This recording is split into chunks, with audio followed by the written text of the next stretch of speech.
Galvanizing a movement in our times, like resist and unsubscribe, takes someone with a vision, energy, and a good presence on social media. It also doesn't hurt if you have a recognizable name, like Tane Danger. Welcome to Life Unscripted, Mr. Danger. Thank you so much. I love the name of your podcast.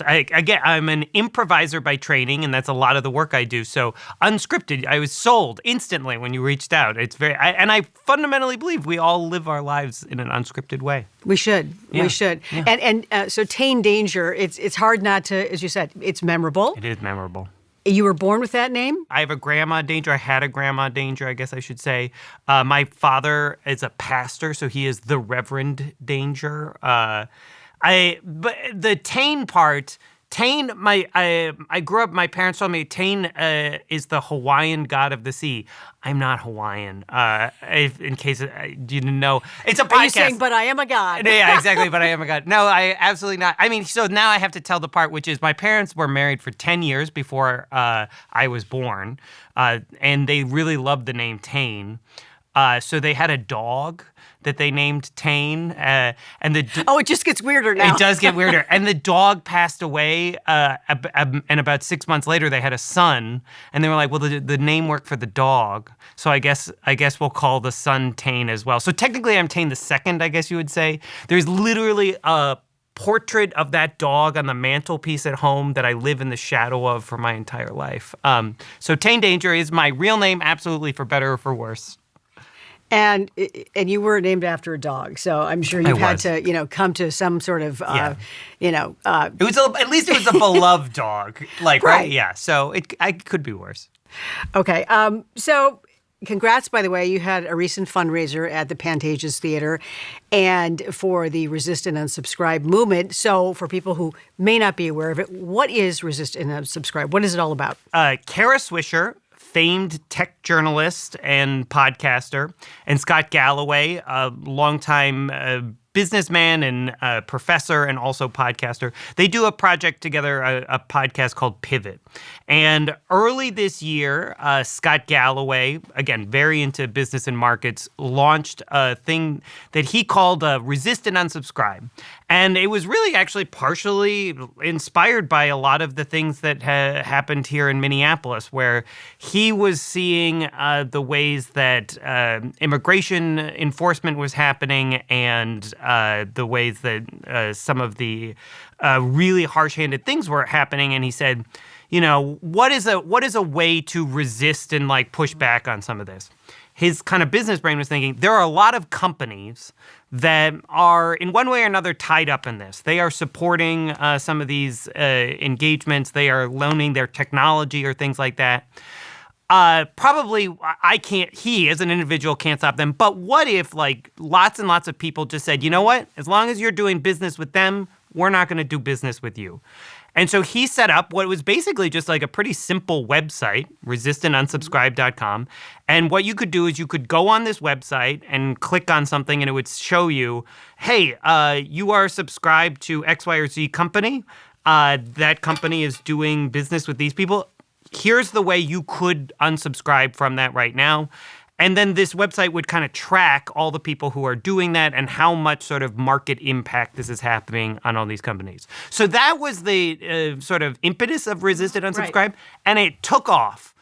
Hundreds of millions of dollars worth of people being like, you know what, ChatGPT, as long as you are doing stuff with ICE, I'm going to go use a different AI company or Amazon. Or voting with their bank account. Yeah. Or voting with their dollars. Again, very kind of traditional consumer activism, right? I'm going to spend my money with the places that I want to spend. And so Resist and Unsubscribe really did almost just kind of start as a website by Scott Galloway, but really kind of took off and grew. And again, just in the course of the last few months here, not here in Minneapolis has kind of inspired some of it, but has obviously become a national and even international thing. Right, it has. And we're putting up the listing of all of these companies. And there are many. And we are also interconnected with many of these. You've got Amazon Prime and Amazon Music and Kindle, Apple Music, WhatsApp, Facebook, YouTube, Google, so Uber One. Almost all kind of tech companies was really the focus. And one of the things that I really appreciate about, because you said like so many of us are tied up with all these companies, and both Scott Galloway and Kara Swisher are pretty transparent about this, that they wanted to put the options for all of these up for people. But there was never an expectation, everybody's going to unsubscribe from every single thing. And Kara Swisher has even admitted, she said this on stage when she was here in Minneapolis, my family loves Apple Music. I would have like a revolt in my house if I tried to pull the plug. I think it was Apple Music. Yeah. You go and watch the tape, whichever one it was. But there was a subscription service. She's like, I can't pull the plug on that one in my household. But you can pull the plug on ones that you're like, this is fine. I can live without this. And I think very importantly, they talk about everybody can make those choices for themselves and think about where do you want to spend your money. Maybe some of them are worth it to you. Maybe other ones aren't. And also, you can then say, well, I'm going to pull the plug on this one for a few months, kind of to make a point. And maybe you go back to it or something like that, either when they've changed their mind or something's changed in your life. But really giving consumers those options and just the power, the knowledge to be like, where am I spending my money and where do I want to spend my money? I think that that's very healthy.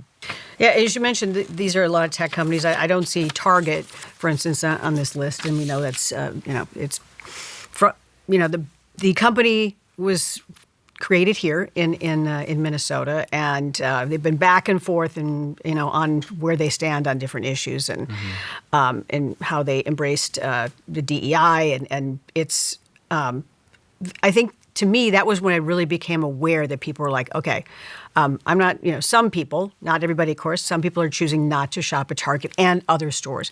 There weren't even any retail stores in here, but the whole concept of it is just like, okay, stand by your principles, stand by your values, and that's, what you're going to, that's what you really want to do. And Minnesota is having a voice in this movement, in the resist and unsubscribe, but basically how we've responded to the ICE arrests and the federal government occupying the state of Minnesota, and you've helped kind of harness that in a way that really got the attention of so many people. And I know Kara Swisher. Right. And Scott Galloway. So they have a podcast. It's a Pivot, and you said it's really popular. Very popular. They heard about you putting it out there. Well, I had helped bring Kara Swisher to Minneapolis a number of years ago. So when she was on book tour, I helped bring her to town.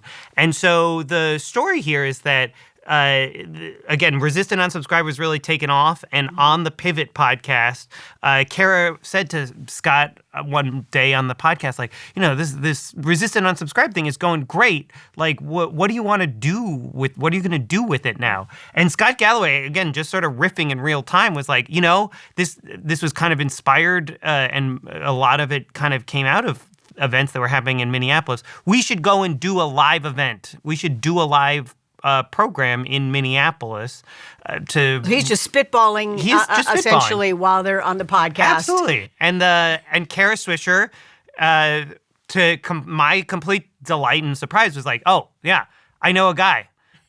We should call this guy I know Tane Danger.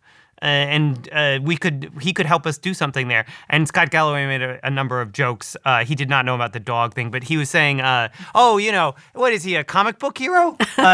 Did he get exposed to radioactive material as a child? And then they kind of had a little back and forth on this. But Kara was like, well, all right, that's funny, but we should do this. It makes sense to just come to Minneapolis and where all of this, a strong movement has begun. Absolutely. And so then I messaged Kara and we got to talking, and literally from the day that podcast went on to 16 days later, we did this really I think, pretty tremendous event at the Pantages Theater in front of a live, sold-out audience of 1,000 people who all showed up and came out to both hear Kara and Scott, but then, really plug in and think more about this Resist and Unsubscribe piece. Yeah, and we're going to talk a little bit more about the event, but first we're going to take a quick break here on Life Unscripted. I have a brand new skincare product that I want to talk to you about, and it's from Lavindus, and it even has pretty little packaging. I just got back from Arizona where the sun and the heat and the dry air really did a number on my skin, and I always think that serum is the best way to go when it comes to nourishing your skin. And this one is from, you can see, Lavindus Amrutini. Is in a pretty little bottle, and it's Luminosity Dewdrop Serum. And it is, what's really wonderful about this is it smells really light and fresh. It's not, those heavy perfumes. You just put a little bit of this on, just kind of dab it on after you, of course, cleanse. And it just makes your skin feel nice and dewy. And we want that, right? It's springtime. And by the way, you can get 21% off if you use the code AKLIFE. Yes, 21% off, Lavindus.com. You'll see the deal. Go to my show notes and get your skin ready for spring. So let's get back to the big event at the Pantages. I know Governor Walz was there. He was one of many guests. Kind of take me through this. First of all, again, you threw it together in just a couple of weeks or less than. Yeah. And before you know, the place filled, you filled out. Yeah. You just, at capacity. I know I tried to get in, but, I didn't pull any strings or whatever. I'm just like, but I was happy that you were sold out. It was wild. I mean, so literally I was on a text thread with Kara and Scott, and we were just, kind of messaging back and forth. Okay, could we do this event? Could we do it on, Scott was the one who said, I want to do it on March 8th. And would we be able to pull together? I called up the Pantages Theater or Hennepin Theater Trust and was borderline aggressive because it was 2 weeks, and I was like, I need to know if Pantages Theater is available March 8th. I need to know today. This is Mr. Danger calling. And they were like, helpful. Well, they were like, who the hell are you? But eventually I got, they did get back to me and it was available and we were able to book it. But then, to what you're saying, I do remember Scott messaged me and he's like, well, what do you think? Like, what kind of money do you think we'll be able to raise or whatever? And I just did some back of the envelope math. Like, if we can sell this many tickets and we've got about 1,000 seats there, like, this is kind of what it looks like. But I said, it's a 2-week turnaround. Like, that's a quick turnaround to sell 1,000 tickets for almost anything. So I don't want to overpromise here because, people, Minnesotans, I love Minnesotans, but we're planners. We want to know a month ahead of time. Right. What are we going to do? We aren't always the most spontaneous people. And so I was like, I think that this is great. We should totally do this. But I don't want to promise that we're going to sell 1,000 tickets in 2 weeks. Yeah. So we put the tickets online. And we put the tickets online, I think it was a Friday morning, and Saturday afternoon I was like, we have 20 tickets left. And then they were gone Saturday night. And so literally within 48 hours, or even less than 48 hours, the tickets were just gone. And I did have somebody at Pantages tell me, and they didn't say this on the record, so I can't prove this, but they said at least, I can't remember an event selling out that fast, which was absolutely wild. I saw it kind of happen, and it was like one of those things, I need to get on that tomorrow. Well, tomorrow was too late. Yeah. But it does say a lot about the money that you raised. $138,000. That was the last number. I don't know if you've raised any since then, but still, that is. And all of those proceeds went to the Immigrant Law Center of Minnesota. Kara and Scott in particular really wanted all of the proceeds from this event, all of the ticket sales, to benefit the Immigrant Law Center of Minnesota. And he said right up in front, I'm going to just cover the cost of putting this whole event together. I will cover the theater rental and the technology and all these different pieces. So, because I want 100% of the tickets to go to the Immigrant Law Center of Minnesota. Explain what It does, the Immigrant Law Center. The Immigrant Law Center of Minnesota has been around for 20 years now, and they provide legal services for, I mean, again, as the name suggests, immigrants in Minnesota. Frankly, I mean, that work has always been important, right? Like, navigating the legal system is complicated for everybody, but for somebody who's, new or a visitor in one way or another to this country, like, very complicated. And so they provide a ton of services.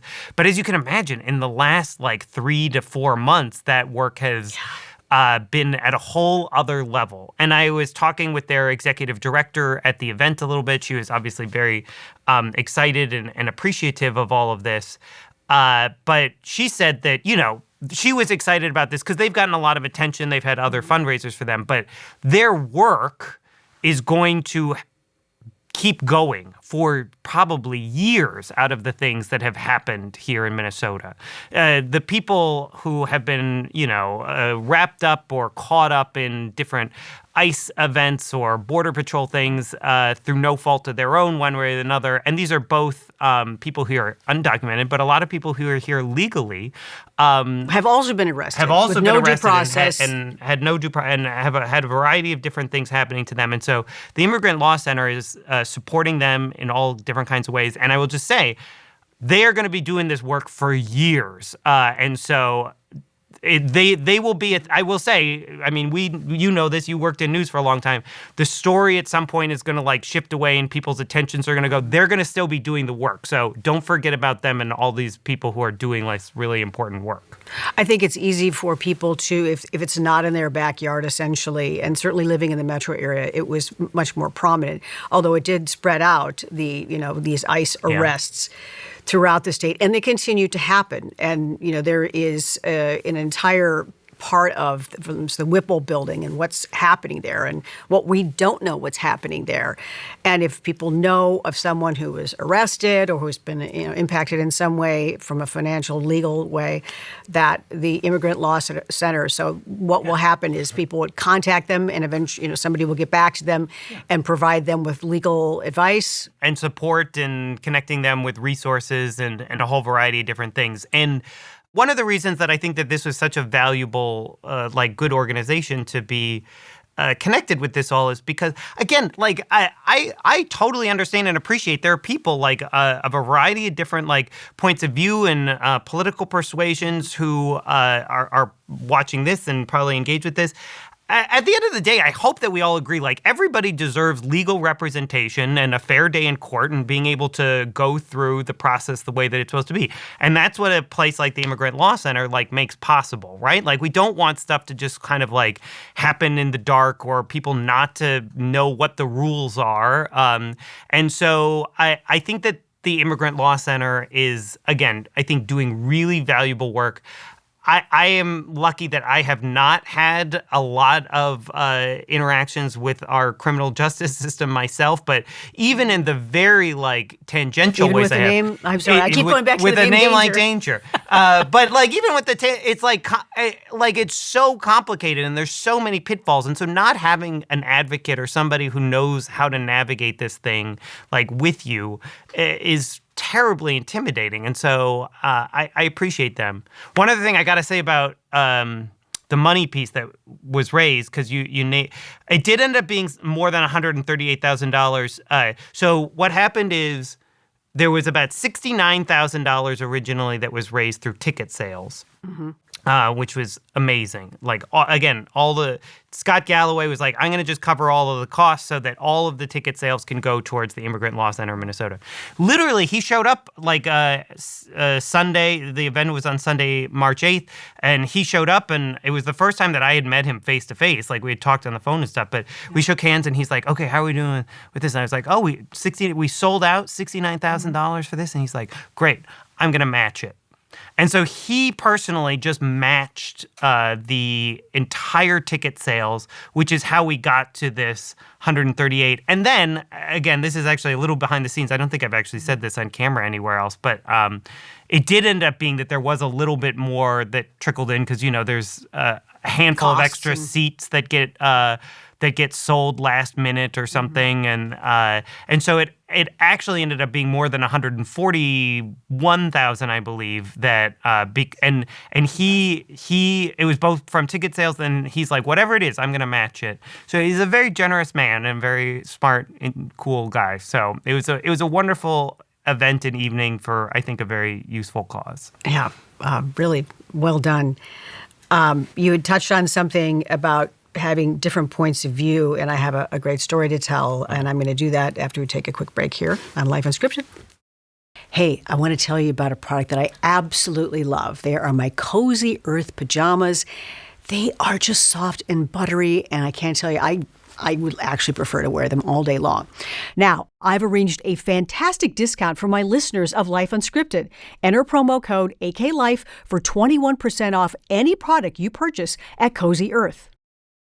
Once again, that's 21% off. Go to CozyEarth.com and use promo code AKLIFE, and let's get cozy. I wanted to tell a story about talking to people with different points of view. Yeah. Because I know you go around the state and you talk to people about, for instance, Sketches of Minnesota. We'll get to that in a moment. But it's my hope that we can get better about discussing politics. And I sat next to a guy named Clay, and we discussed politics the entire way home. And in the very early stages of it, he asked me about the podcast, and we had a really pleasant conversation.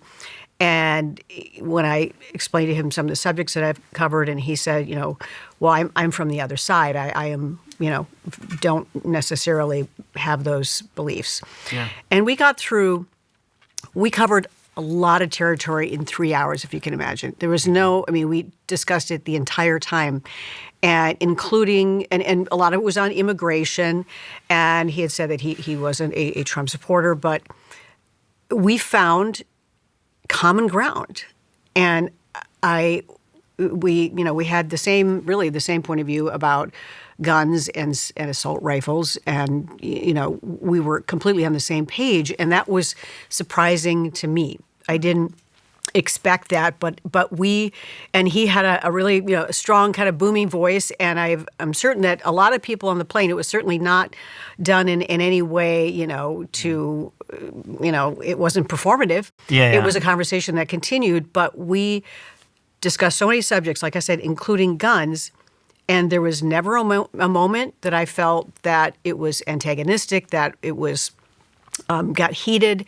And I could tell that the people around us were really kind of tuned in to our conversation. And it gave me hope. My point is, it really, really gave me hope. I love that. I love that. I think that there's so many of us who are actually really hungry for wanting to be able to talk with people. And fundamentally, I don't think that most of us want to just talk to people who think exactly the same way as us. Because how boring would that world be, right? That would be really boring. But let me ask you, I'm curious, how did you do that? How do you kind of go into a conversation like that, or do you have a strategy? No, I would say that it surprised me that we continued on,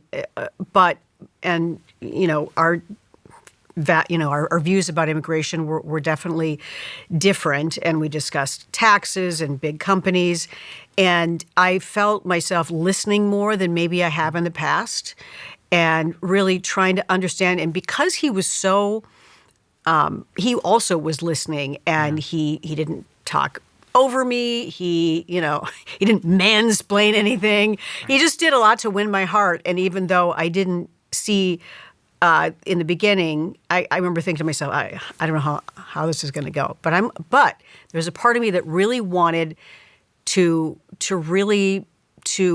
I wanted to find out why he felt the way he felt about some of these. And I think if we use curiosity in our conversations, that is helpful, because if you just put up a big wall, we're not going to get anywhere. We have to okay, why do you feel that way? 100%. One of the bodies of work that I do is my company, Danger Boat, does these trainings on how to have more constructive dialogue.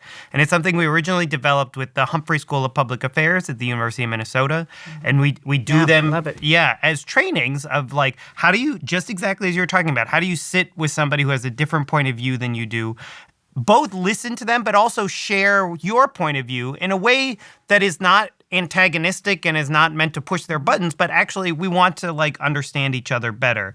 And we do this with students at the university, but now we've done it in workshops and trainings all over the place. But what you just said really resonated, because one of the exercises we do is we have people have a conversation about something that they are very passionate about, but then we ask the other person who's listening, don't just listen for what they are saying, like this is about immigration or this is about guns or whatever. Listen for what are values that you can hear in what you feel like they're talking about, and then ask them well, it sounds like what I'm hearing you say is that you really care a lot about, I don't know, safety, or you care a lot about community, or you care a lot about whatever your it is. tax dollars, or fill in the blank. Is that right?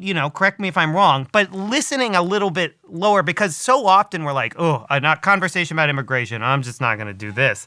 But if we can be like, I want to know what you think, and as you said, why, you can, my experience is that you can have really good conversations with most people, actually. And I know that there's people who are going to listen to this and watch this and be I got somebody in my family. I just can't. And there will be those people. There will be some, yes. But I think that we underestimate how much people actually want to be listened to. And so if we are actually listening to them and showing, I actually care about what you think, very often people will reciprocate and be like, well, this is what I think, and now you tell me what you think. And now we're well on our way to having a good conversation. And he actually gave me some good advice about the podcast, and I thought it was I think both of us learned something for sure in that conversation, and I mean that's what we can hope for, because we know it's been not an easy time in our communities.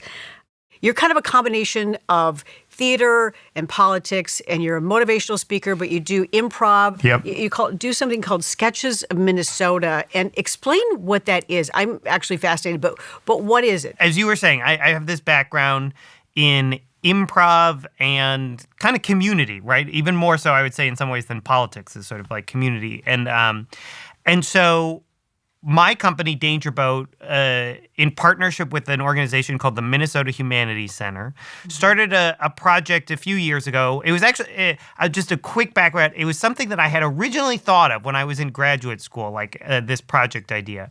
And basically the notion of Sketches of Minnesota is that we go to different communities around the state of Minnesota. Typically, they apply, and these are all over the place.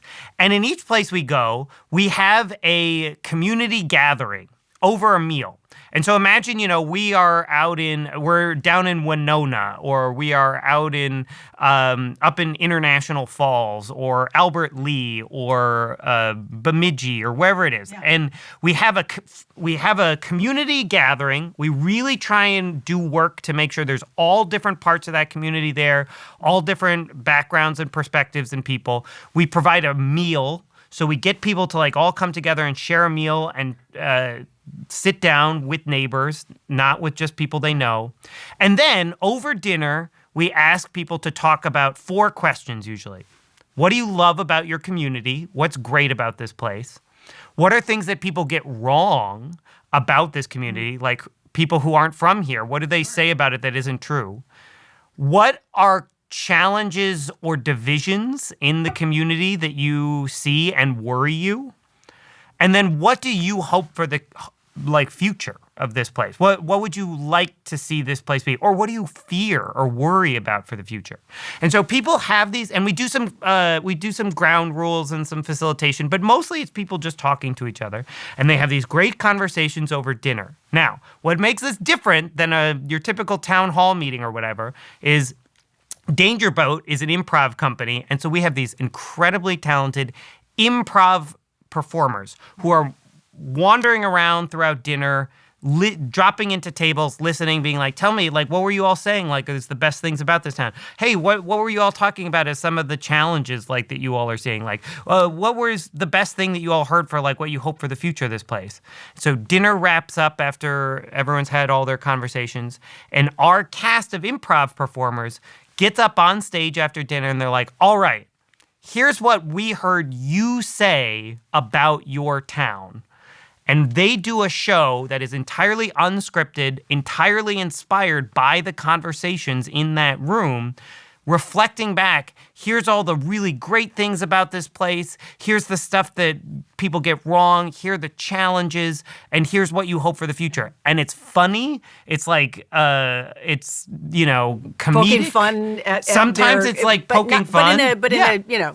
Yeah, and sometimes, a lot of times, it's like inside joke kind of things. It's like, again, this is actually one I will give away, like comes up in multiple towns as sort of like the new roundabout they put in town, nobody knows how to use it, right? Like that is comedy gold that multiple towns like basically have that story. And so there's stuff like that, but then sometimes there's like really hard things. Like, in multiple towns we've heard people talk about, in greater Minnesota, the kids all moved away, and we're really worried, like young people don't want to be here maybe, or we're really concerned because there's a lot of political polarization and people don't talk to each other the way that they used to.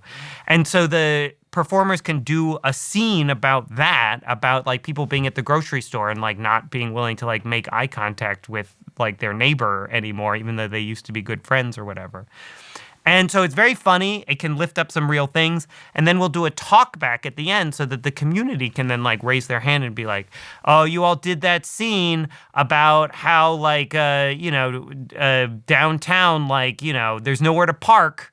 And that's funny. Like, and then some, but then what I love about the talk back is that, and this has happened multiple times, is that somebody will raise their hand and be like, well, you all did like a whole bit about how it's really hard to make friends in this town. And that's not been my experience. I've made friends here. And then somebody at another part of the audience will raise their hand and be like, well, actually, that's been my experience. I haven't been able to make friends. I've lived here for 3 years, and I find it really hard to break in because, it's a very insular kind of community maybe. And before you know, you've got a dialogue going with people, and people are seeing something from a different perspective that they may not have. And they get this information just by kind of popping in, you said, to different groups. And listening and asking questions. And listening in. Yeah. And I will say, like, I think that there's something, just really heart-filling, I always say, about getting to see these conversations. And again, just like you said, I think a lot of people come into this and they're like, all right, I don't know. I don't usually just go and talk to neighbors. We've done these in 20 different places all over the state. We've never had a place where either people just don't talk because they're like, I just can't do it, or that it devolves into some sort of shouting match. It always works, and people always end up talking. But I think a whole other level to it is that they end up laughing and smiling and chuckling together about these things happening on stage.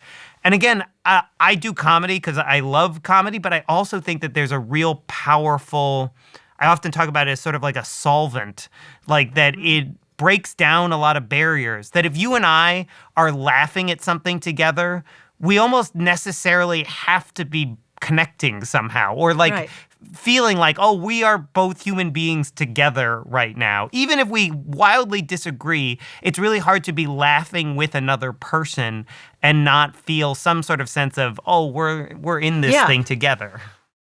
One way to elevate your look is by a pair of great eyeglasses. And I have a lot of them. I have prescription eyeglasses. I have sunglasses. Why? Well, because, I need to see, and also to protect my eyes from the bright sunshine. And I have found some very stylish eyewear from Aquila. Here they have eco-friendly frames, so many different colors. We've got classic black, and they are affordable. They're made in LA, but they're not just for movie stars. And I have a great deal for you, for all of my listeners. Just use the promo code AKLIFE, and you will get 10% off. 10% off of any of the frames there at aquila.la. You can also find the deal on my show notes. Just click on that link, and you get 10% off of Aquila eyewear. I think social media has really made things difficult because, and also the news that people are watching, listening. We're in our own little, capsules or whatever. And it is making it more difficult to talk to people. And I mean, I know I feel that it's really important to, okay, it's maybe uncomfortable, but it's really better if we try to engage people and discuss these things. It's getting harder to do because people are so, on their phone. I don't want to bother them. They're looking at their phone. But there is a lot to be gained by doing that. Oh, absolutely. One of the things when we're doing the constructive dialogue workshops and other work I do is just remind people like how different it is to actually just be present, like with another person. Mm-hmm. And it is something, you're right, we don't do very often, right? Like so often we're on our phones, but even if we're not on our phones, I don't know, we're like talking to someone while we're doing the dishes, or we're like walking or going, just really sitting and being present with another person. It's just something we don't do very often, which again, I don't want to get overly philosophical, but that's kind of what we did for literally tens of thousands of years as a species, is that we were like... We had to be present and like listen and be with each other. And now all of the sudden in like the last like half century, we've developed all these ways to be undo everything. And I don't know if we've all totally wrapped our heads around like what that's doing to us, but I don't think it's great. And so... I can't solve all of that, but if we can create these moments and also take it upon ourselves to just be like, you know what? I'm going to have a meal with somebody. I'm going to put my phone on do not disturb, and I'm just going to be here and listen to them and talk to them. Most of the time I find people walk out of our events and they're like, that felt so good. Like, that was really nice. And so I'm like, it's not rocket science. We can do this. We can do this. The movement is about unsubscribing and resisting to companies who are contributing to ICE. But I want to remind people that you can subscribe to Life Unscripted, and I appreciate every one of you. Tane Danger, it is a pleasure meeting you. I love the movement. I want to get more involved myself, and maybe even it's just sitting down and talking to people of different points of view would be a great thing to do. But I really I admire you pulling that together and just all the work that you've been doing. And it's a name you don't forget, Tane Danger. Thanks for being here. Thank you so much for having me. This was a blast. Hey, thanks for listening to Life Unscripted. Don't forget to subscribe, like, and write me a review. Let me know what you think of the podcast. And when you buy any of the products and use my promo code AKLIFE, I get paid. And you help support the podcast.